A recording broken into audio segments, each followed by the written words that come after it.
Tiba-tiba si orang tua yang dulu ngebuang datang. Hai nak, ini kami yang dulu buang kamu. Minta duit dong. Menurut Islam, kasih jangan ke orang tua kayak gitu. Gen Z jadi kalau pengen nikah harus punya standar kayak tadi ya rumah. Ya rumah ada rumah Barbie yang murah. Mobil ada mobil Tamiya juga murah. Mobil Hot Wheels. Ya, untuk nikah itu sebetulnya bukan harus nanti punya ini itu dulu, enggak. Tapi adalah menjaga kita dari dosa dan tadi menggandeng pasangan kita nyampe surganya Allah. Dan itu sebetulnya kalau mau jujur bisa dilakukan tanpa punya mobil dan rumah.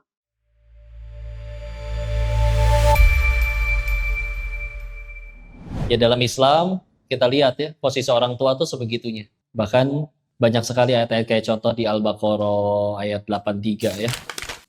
Bahwa kita diperintahkan ta'budu la ilallah, tidak menyembah kepada selain Allah, wabil walidaini ihsana, dan juga berbuat baiklah kepada kedua orang tua. Perintahnya habis tauhid loh. Bahkan langsung disuruh untuk buat birrul walidain. Atau di Al-Isra ya, dari ayat 23 24 yang bahkan berkata aja jangan, tidak boleh. Ini ya, biar lebih gampang, kalau misalkan ada orang tua yang ngelahirin anaknya terus langsung dibuang ke tempat sampah 5 menit kemudian, udah gitu 30 tahun kemudian si anak ini jadi konglomerat. Tiba-tiba si orang tua yang dulu ngebuang datang.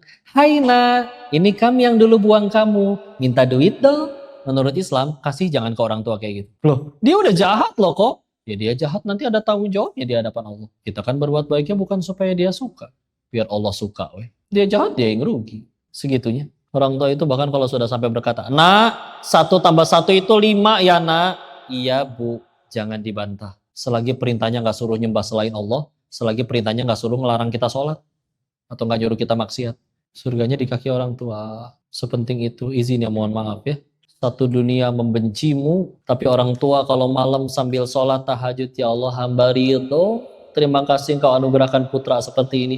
Demi Allah 1 langkah kakimu udah di surga. Daripada satu dunia mencintai kita, mengagumi kita, jadi followers kita, tapi ibu wabil khusus ya, orang tua pernah tersakiti, belum minta maaf kitanya, dan masih nyelekit di hati, dan tidak ridho, maka demi Allah haram bagi kita ke surganya. Segitunya. Repotnya ini saya ngomong di hadapan ibunya nih, harusnya di hadapan anaknya. Karena biasa kadang bahasan kayak gini ketika diminta, ya diundang kajian di sekolah, di hadapan para anak-anaknya. Ibunya bisa apa? Ya senjata kita doa aja, sambil nunjukin teladan yang baik. Kalau dilanjut ke tadi ya, yang masalah Gen Z, jadi kalau pengen nikah, harus punya standar kayak tadi ya rumah. Ya rumah ada rumah Barbie yang murah. Mobil ada mobil Tamiya juga murah. Mobil Hot Wheels. Ya maaf ya. Biar ibu nggak tegang dulu. Tapi ya sudah, bismillah. Aslinya, ini kita bicara hukum dulu. Aslinya, kita bicara hukum itu ada 2 pendapat. Ada yang berpendapat hukum dasarnya sunnah. Ada yang berpendapat hukum dasarnya mubah. Tapi hukum itu bisa berubah tergantung beberapa banyak hal. Bagi sebagian orang ada yang bisa wajib bagi dia menikah hukumnya. Ketika dia sudah mampu, punya uang, punya sanggup untuk membiayai, punya ilmunya, dan dia kalau nggak nikah, dia nggak bisa ngendaliin syahwatnya, wajib bagi dia menikah. Apalagi juga udah ada calonnya.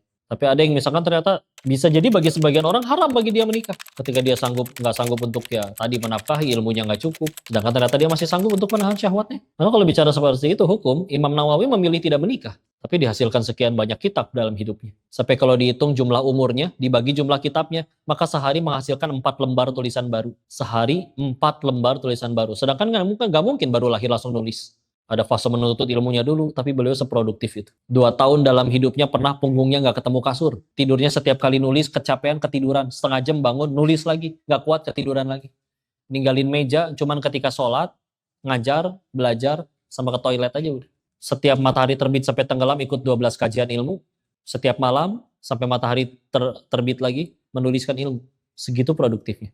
Beliau sanggup menahan syahwat dan bisa fokus sama ilmu. Menikah bisa jadi tidak wajib bagi dia. Makanya kalau itu ada yang berkata kayak gitu Gen Z-nya, sambil dia sanggup menahan syahwatnya untuk tidak jadi dosa dan produktif dengan kebaikan, mau dia tunda sampai kapan juga silakan. Tapi hukumnya bisa jadi berubah.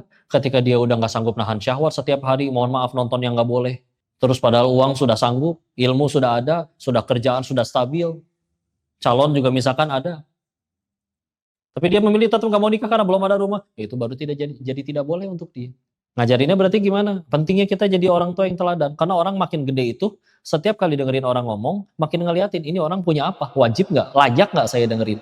Ketika kita sudah berhasil menjadi orang tua yang dibanggakan olehnya, dan didengar olehnya, dilihat orang-orang pada dengerin nasihat orang tuanya, dan dilihat orang tuanya ini di hadapan orang sama di rumah sama saja, tidak ada perbedaan, benar-benar orang baik, orang yang punya ilmu, suatu saat kita jelasin, orang tua saya aja, Dulu enggak kayak begitu. Untuk nikah itu sebetulnya bukan harus nanti punya ini itu dulu, enggak. Tapi adalah menjaga kita dari dosa dan tadi menggandeng pasangan kita nyampe surganya Allah. Dan itu sebetulnya kalau mau jujur bisa dilakukan tanpa punya mobil dan rumah. Jadi sudut pandangnya kudu diubah dulu. Dan balik lagi, ya. Ini harusnya kita ngomong sama anaknya. Di sini lagi pada kumpul ibu-ibunya, mamanya. Ya sudah, bismillah. Mudah-mudahan bisa tersampaikan. Tapi ya Masya Allah, hati anak juga digenggam oleh Allah. Tugas kita melayakkan diri kita di hadapan pencipta anak. Kalau sudah dianggap layak oleh Allah, mudah bagi Allah menolong si anak tersebut. Ya, wallahu a'lam bishawab.